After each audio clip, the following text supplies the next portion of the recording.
ఒక్కొక్క పరిణామం వెంటనే కథలు మార్చేస్తుంది.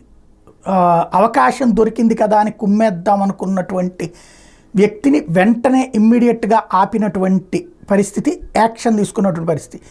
7,000 రూపాయల పెన్షన్ అందరూ సంతోషపడ్డటువంటి సందర్భం. కానీ ఆ 7,000 పెన్షన్లో నుంచి సొమ్ము చేసుకోవచ్చని ప్రయత్నించినటువంటి ఒక ఉద్యోగి వ్యవహారంతో పల్నాడులోని మాచర్ల దగ్గర జరిగినటువంటిది వెలుగులోకి వచ్చింది. ముందు అది విందాం ఒకసారి, అక్కడ మహిళలు చెప్పినటువంటిది.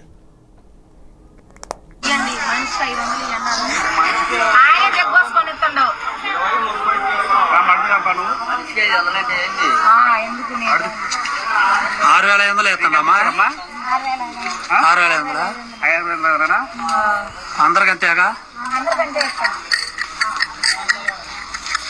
ఎంత ఎంత ఇచ్చారు అత? నీకెంత ఇచ్చారమ్మా? నీకు 6,500.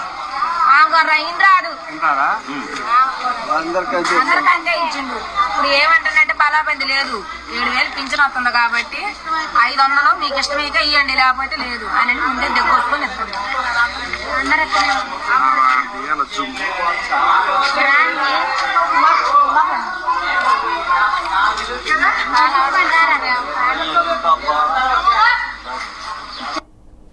ఇది ఇక్కడ 2 రకాలు. ఒకటి ఇంటింటికి పెన్షన్ అన్నటువంటి దగ్గరది కాకుండా ఇక్కడ ఒక చోటకి పిలిచి ఇవ్వడం అన్నటువంటిది ఇక్కడ కనబడినటువంటి దృశ్యం.